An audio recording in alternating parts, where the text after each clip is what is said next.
As you probably know, most tops featuring MMORPGs and online games usually are made by copying others or simply by slapping on games that are trending. This top isn't going to be like that. It'll be a very personal look at 10 potentially terrific games that should release during the next 2 to 3 years. The matter here is that every single one of these games have something that truly appeals to me, and I'm going to tell you why. I've played some, but most of them aren't available yet. Still, there are very good reasons for you to keep them on your radar, because a couple of the best and most popular games, which are very different things, may just happen to be in this list. Welcome to our top 10 upcoming games that you just can't miss 2022 to 2024. But first, a few words from the sponsor of this video, the exciting DNF Duel. Developed in a partnership between Nikke and genre expert Arc System Works, DNF Duel is a fighting game based on the classic RPG Dungeon Fighter Online, featuring stunning 2.5D style graphics to reinvent famous characters including the Striker, Berserker, Crusader, and Dragon Knight. Each one comes with amazing skill effects that fill the screen. Aiming to become one of the staples of the genre, DNF Duel features rollback netcode to ensure low lag and a seamless multiplayer experience, no matter where in the world you are. Furthermore, it includes several game modes such as Story Mode, Practice Mode, Survival Mode, Arcade Mode, and more. DNF Duel is now available to purchase, and I advise you to start practicing because it's bound to become a regular presence in tournaments worldwide. And now back to our top. Legend of YMIR. This project is probably the farthest from release in this list. This is the next big MMORPG from YMIR, makers of Mir 4, a game that managed to amass a huge player base despite, or due to, the introduction of blockchain technology such as cryptocurrency and NFT. Still, even without those assets, it remains an incredibly solid game that truly shines after a few hours of playtime when mysteries, requests, and the like join the fray, requiring your actual intervention. Legend of YMIR could be considered a Mir 4 spiritual sequel, or more adequately a spin-off, because it's a reinterpretation of said game, but trading the Asian design for a Nordic mythology theme. In the words of the developers themselves, technically speaking, it's powered by Unreal Engine 5 and should include most of the aspects that made Mir 4 so successful. Personally, I'm very excited about it, and if I get to explore terrific fantasy-drenched landscapes with Odin, Thor, Heimdall, and Loki making an appearance, then I'm all for it. Legend of YMIR is coming to PC and mobile, and the global release is already confirmed. Noah's Harp. This is another personal favorite of mine, and for a very good reason. I've enjoyed the heck out of Dragon Raja, Archosaur Games' previous MMORPG. The fantastic graphics, characters with great backstories, and an abundance of events, including anecdotes, made me spend hundreds of hours with Luminous, Nono, and the rest of the students. As for Noah's Heart, it places you in a virtual world called Noah, but it looks very fantasy-themed on the surface. The biggest draw is that you have a full spherical open world to explore with no loadings, unless you teleport, something that remains very rare for an MMORPG, especially one designed for mobile devices. A PC client is also available, great news for those looking forward to this game. Noah's Heart has a classless system, survival elements, anecdotes, called encounters, and great graphics. The 7 Deadly Sins Origin. This one came out of nowhere in January 2022 and left me baffled. I was looking at the cast from the 7 Deadly Sins as if they dropped into Genshin Impact, and despite saturated comparisons between MiHoYo's hit and other games, this one absolutely rings true. This looks like it's the way Netmarble chose to further explore the success brought by the 7 Deadly Sins Grand Cross to place them in an open world. Meliadus, Elizabeth, Hawk, and others will feature in this anime RPG, and the trailer looks a bit too good to be true, in all honesty. Still, let's believe it's not pre-rendered and that we're looking at actual gameplay. From what we could see, there's gathering, gliding, rock climbing, swimming underwater, looking for treasure chests, fast-paced action combat, and you can summon the help of other characters in some situations, such as Diane, to create a bridge by conveying a huge boulder.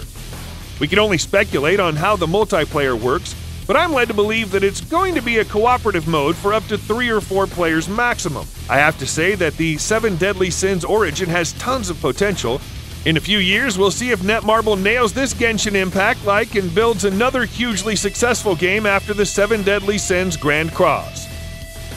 Tower of Fantasy. With Genshin Impact still going strong, I'm very much looking forward to the Tower of Fantasy global release, which was finally confirmed once and for all in March 2022 with the opening of the official global website. There was a bit of turmoil over the unverified English social media pages that opened some weeks before, but for once the hype turned out to be real. Perfect World is one of the first to create a proper Genshin Impact MMORPG, as many like to call it, and the China version received some acclaim, but also some criticism here and there. The first English closed beta was quite interesting. There's definitely a very good MMO in there, and the 2022 release date means the game should be right around the corner. By now, you surely know what Tower of Fantasy is about. It looks like a Genshin Impact, but is massively multiplayer. You can create your avatar using an in-depth character customization tool.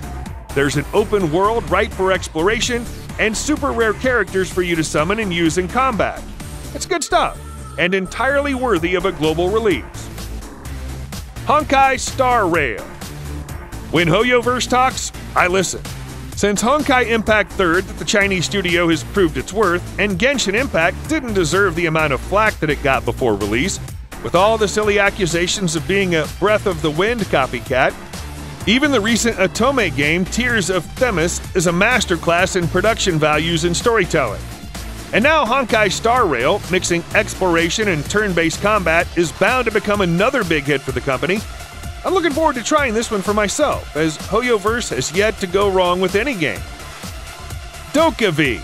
From MMO to single player with cooperative elements just like Genshin Impact, DokeV may have shifted focus but remains one of the most appealing games in the making.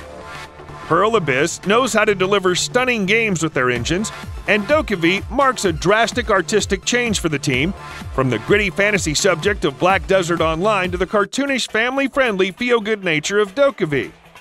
The Pokemon aspect of DokeV lies at the core of the game. You as a kid will go out exploring and collecting creatures, the DokeV, and using them in battle. It sounds like a true evolution for Pokemon games, one that Nintendo just refuses to do instead of recycling the same stuff over and over again. Unpopular opinion for sure, but that's just what it feels. Nikke, Goddess of Victory. This one is just for a bit of fun, but oh, what kind of fun it'll be. If Destiny's Child and Girls Frontline had a baby, it'd be Nikke, Goddess of Victory. From some of the makers of the former Nikke is at heart a simple mobile shooter where the girl collecting element is the highlight. Obviously, that's what's going to interest players the most, with Live 2D truly shining for the more than 60 characters known as battle androids. The least that I'm expecting from gameplay is to be fun in a very shallow, very immature, very old-school arcade shooter with a hefty dose of alluring artwork to keep you coming back for more. Project AK. Many years after the announcement, Project BBQ remains without a name or a release date. We like to call it Dungeon Fighter Online 3D, but your guess is as good as any.